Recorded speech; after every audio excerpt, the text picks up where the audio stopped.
فإن مع العسر يسرا إن مع العسر يسرا فإذا فرغت فانصب وإلى ربك فارغب.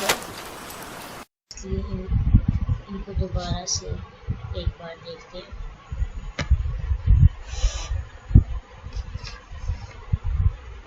Chapter number 10. ٹاپک نیم فعل مضارع.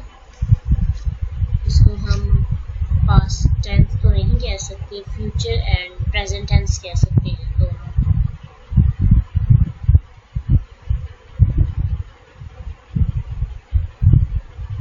کسی بھی کام کو کرنے کی 3 صورتیں ہوتی ہیں. سب سے پہلی صورت یا تو وہ کام ہو چکا ہوتا ہے, یا وہ کام ہو رہا ہوتا ہے, یا وہ کام ان فیوچر ہوگا. ٹھیک ہے, یعنی اس کو کیا کہتے ہیں, زمانہ. ٹینس جو ہے, زمانہ جو ہے وہ 3 حصوں میں تقسیم کیا گیا ہے, ماضی, حال اور مستقبل. تو عربی گرامر میں جو کام ہو چکا ہے اس کے لیے تو ہم نے فعل ماضی پڑھا. اب جو ہے فعل مضارع, اس کے اندر موجودہ یعنی پریزنٹ بھی پایا جاتا ہے, اور اس کے اندر حال اور فیوچر, پریزنٹ اور اس کے ساتھ ساتھ فیوچر دونوں پائے جاتے ہیں.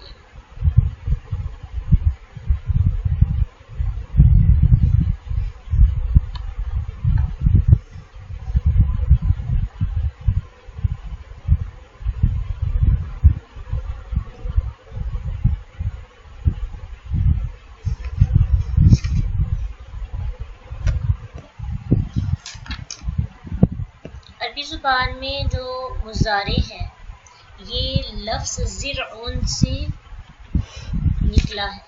ٹھیک ہے, تو زرعن کہتے ہیں کسی بھی شاخ کو یا برانچ کو.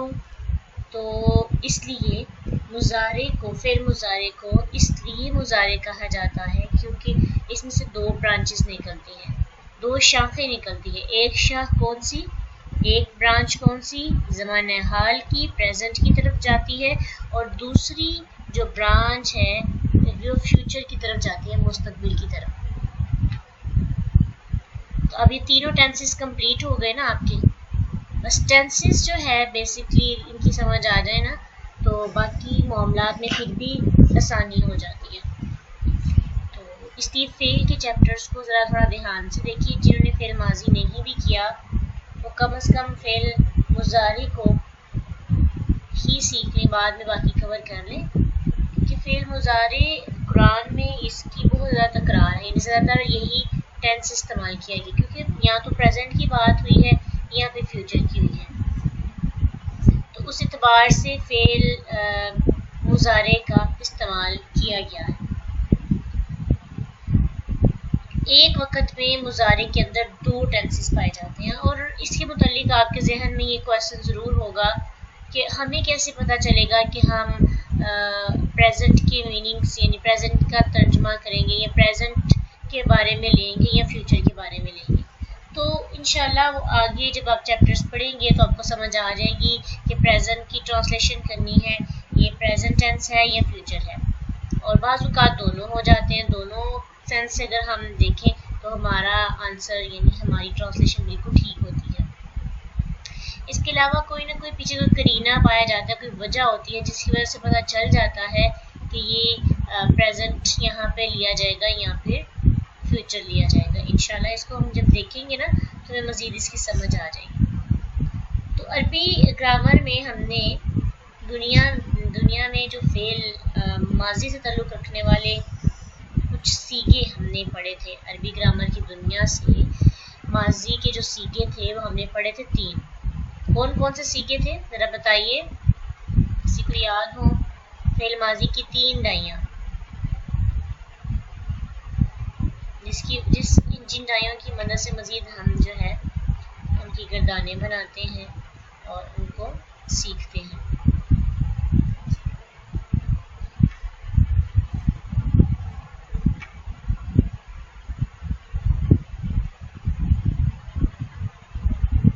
فعل اور فعیلا اور عین کے پیش کے ساتھ فعولا.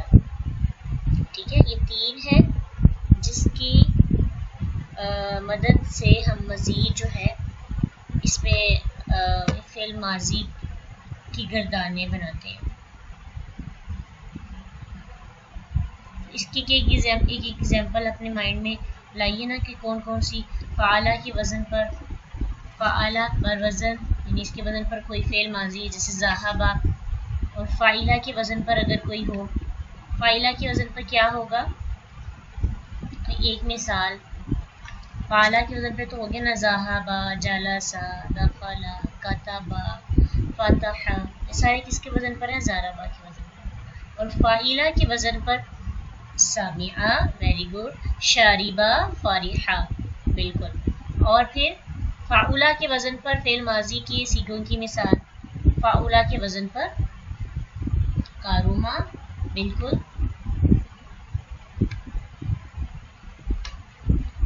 ضعفا، ثقلا، قبرا. اب فعل ماضی اور مضارع میں مشابہت، جس طرح فعل ماضی کے کچھ صیغے فعلہ کے وزن پر استعمال ہوتے ہیں اور کچھ فعیلہ کے وزن پر یوز ہوتے ہیں،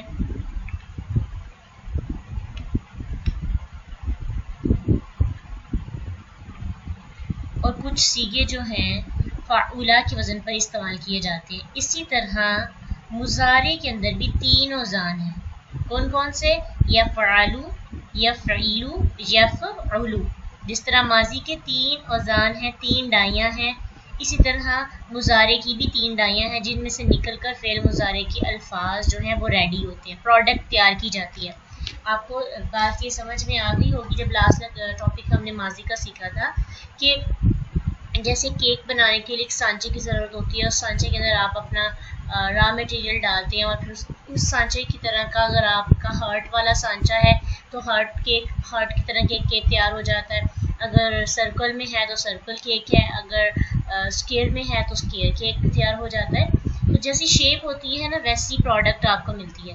تو اسی طرح عربی گرامر کے اندر بھی آپ کو مختلف سانچے ملیں گے، مختلف ڈائیاں ملیں گی جن کے اندر آپ اپنے را مٹیریل ڈالیں گے. اور را مٹیریل کیا ہے؟ آپ کے روٹ ورڈز آپ ڈال کر اس طرح کا، جیسے آپ دیکھیے نا فعلان کے وزن پر راحامیم کو فعلان کے وزن پہ ڈالا، سانچے میں ڈالا تو کیا بن گیا؟ رحمان.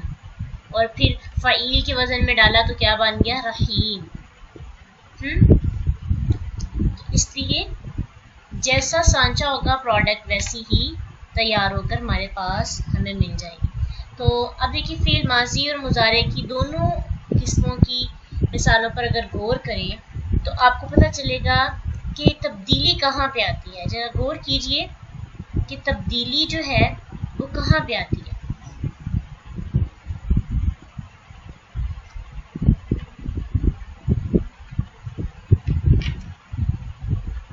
کس کلمہ پہ آ رہی ہے چینجنگز؟ کس جگہ پہ آتی ہے؟ عین کلمہ پر. ٹھیک ہے، عین. اور عربی میں سیکنڈ لاسٹ، یعنی اس کو سیکنڈ لاسٹ آپ کہیں گے اور اس کو عین کلمہ بولیں گے. چاہے وہ ضربہ ہے نا، تو ضربہ کے را پر آپ کی زبر ہے نا، تو آپ کہیں گے عین کلمہ پر زبر ہے. پھر سامعہ کے میم کے نیچے زیر ہے نا، تو آپ کہیں گے عین کلمہ پر کے نیچے زیر ہے. کیونکہ وزن جس وزن پہ یہ بنایا گیا ہے نا وہ فعلا، فعیلا، فعولا ہے، بیسک جو ورڈ ہے. تو اب ہم ان کے جو سیکنڈ لاسٹ کلمہ ہے نا اس کو ہم یہی کہیں گے، کیا کہیں گے؟ عین کلمہ. تو ساری کی ساری تبدیلی آپ دیکھیں یہاں پہ ہی ہو رہی ہے. فعلا میں عین کلمہ پر زبر ہے، اور یا فعلو میں بھی عین پر، فعیلا میں یا فعیلو، اور فعولا یا فعولو.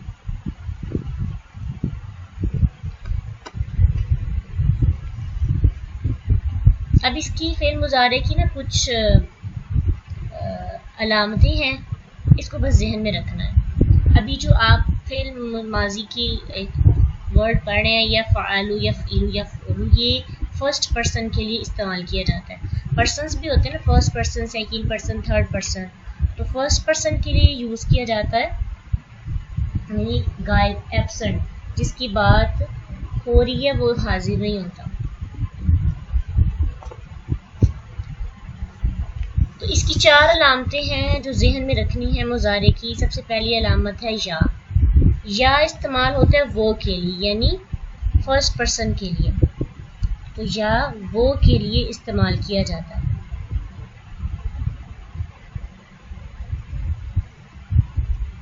اور پھر اس کے بعد ہوتا ہے تا. تا آتا ہے سامنے والے کے لیے. تم تو عموماً اس کے لیے یوز کیا جاتا ہے. جیسے جہاں پہ بھی تا استعمال ہوگا آپ ورڈز کے شروع میں جیسے تعلمون, تکسبون اور تکتبون, پھر اسی طرح اور کیا ہو سکتا ہے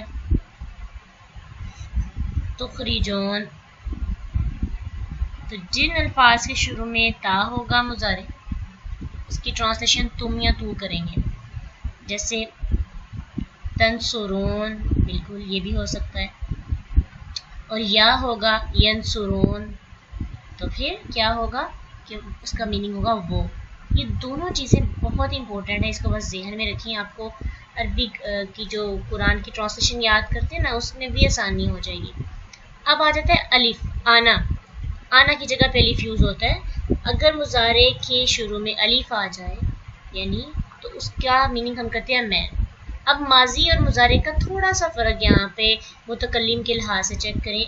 آنا واحد متکلم کو کہتے ہیں اور نحن جمع متکلم کو کہتے ہیں.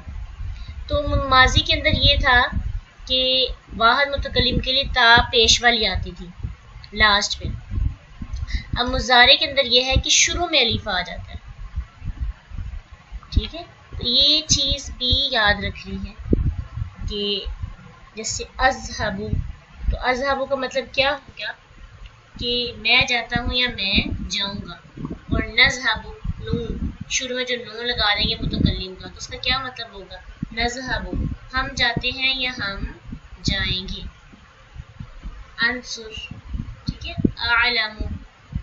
تو یہ چیزیں, یہ 4 چیزیں ہیں. یا وہ کے لیے, تا تم کے لیے, الف شروع میں جو لگتا ہے وہ میں کے لیے, اور نون ہم کے لیے استعمال کیا جاتا ہے.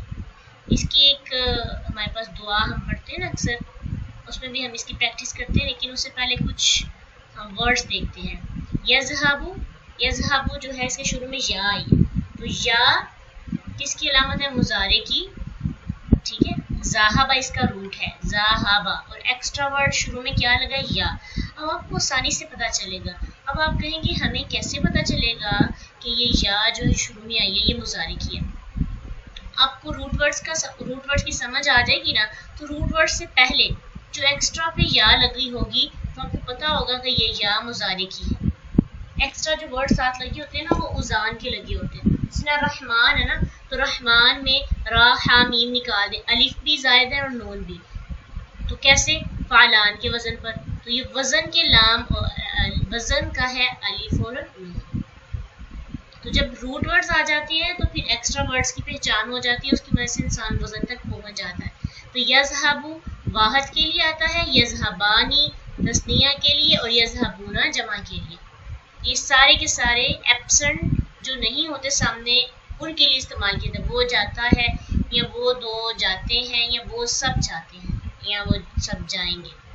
اسی طرح واحد متکلم آپ دیکھیں ذاہبہ کے شروع میں حمزہ آ گیا اذهب, تو یہ میں جاتا ہوں یا میں جاؤں گا. اور جمع متکلم کے لیے نذهب, ہم جاتے ہیں یا ہم جائیں گے. اور پھر اسی طرح حاضر, تو حاضر میں تا لگا دیتے تذهب, تذهبانی, تذهبون, سیم وہی ہے لیکن بس شروع میں تا لگی ہے تو اس کی میننگز ہو جائیں گے تم جاتے ہو یا تم دونوں جاتے ہو. تذهبانی تثنیہ کے لیے, اور تذهبون تم سب جاتے ہو یا جاؤ گے. تو یہ ہے ہمارے first person, second person, third person کے لیے.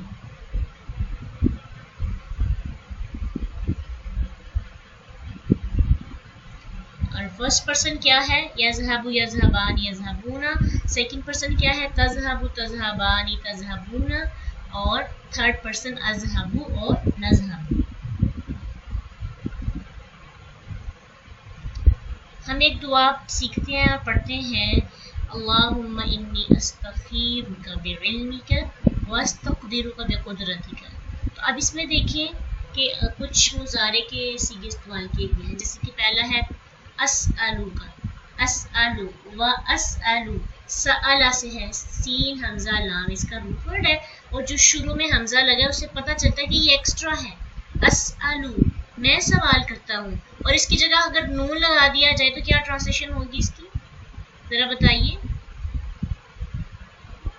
اگر اسألو کی جگہ پہ حمزہ کی جگہ نون لگا دیا جائے تو اس کی کیا ٹرانسلیشن ہوگی؟ نسألو کا کیا مطلب ہوتا ہے؟ نسألو کا ہم سوال کرتے ہیں. اسألو میں سوال کرتا ہوں، نسألو ہم سوال کرتے ہیں. تھوڑا سا سمجھ آ رہا ہے نا آپ کو یہاں پہ؟ جیسے ہم اکثر دعاؤں میں کبھی کسی دعا میں اسألو کا پڑھ لیتے ہیں، کسی میں نسألو کا پڑھ لیتے ہیں، ٹھیک ہے. تو جب سب کے لیے دعا مانگنی ہو، دیکھیے جو لاسٹ میں ہم مجلس کفارہ کی دعا پڑھتے ہیں نا، سبحانک اللہم و بحمدک اشہد، تو نشہد بھی پڑھ سکتے ہیں، اشہد بھی، اشہد اور نشہد، اشہد اکیلے میں کے لیے اور نشہد ہم سب کے لیے. اشہد یا نشہد پڑھنے سے سیگا بدلے گا اور اس کا مفہوم نہیں چینج ہوگا. سبحانک اللہم و بحمدک نشہد ان لا الہ الا انت نستغفرک استغفرک.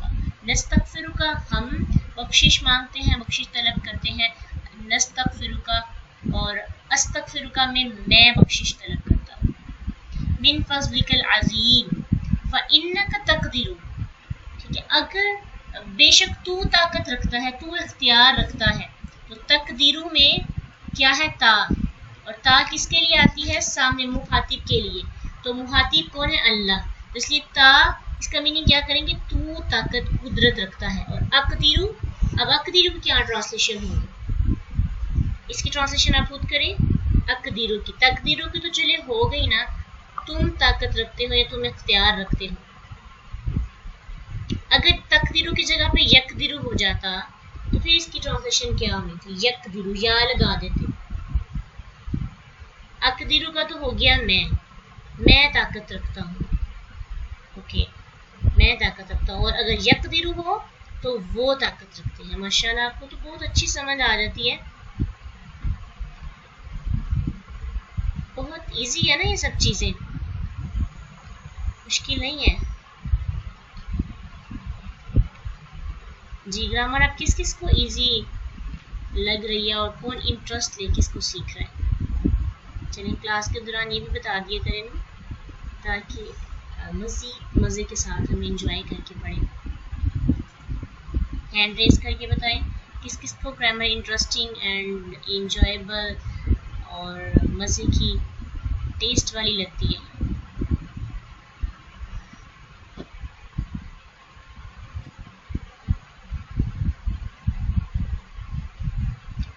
پھر اسی طرح تعلم اور عالم میں کیا فرق ہے؟ تعلم کی ٹرانسلیشن خود کریں آپ ساتھ ساتھ.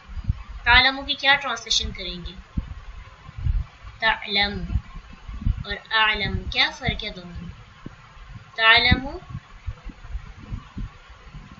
تو جانتا ہے، ماشاءاللہ بالکل. اور اعلم کی کیا ٹرانسلیشن کریں گے؟ تعلم کا ہو گیا تو جانتا ہے، اعلم میں جانتا ہوں، اوکے. اور اگر نعلم ہو جاتا تو نعلم کی کیا ٹرانسلیشن ہونی تھی؟ ہم جانتے ہیں.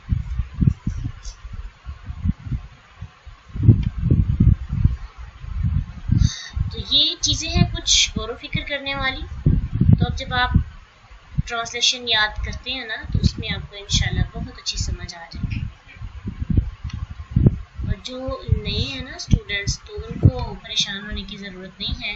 انشاءاللہ آہستہ آہستہ اتنی یہ 4 علامتیں یاد رکھ لیں نا آج کی، تو سمجھیں اگر آپ کو یہ 4 چیزیں مائنڈ میں فٹ ہو جاتی ہیں، سمجھ آ جاتی ہیں، اور آپ اس سے تھوڑا غور و فکر بھی کرنے لگتے ہیں، تو آج آپ سمجھیں کہ آپ بہت زیادہ اچھا سیکھ چکے ہیں. کیا کیا؟ مضارع کی 4 علامتیں. یا کس کے لیے؟ جو موجود نہیں ہے، حاضر نہیں ہے، غائب کے لیے. اور تا حاضر کے لیے، الف اپنے لیے، واحد متکلم کے لیے، اور نون جمع متکلم کے لیے.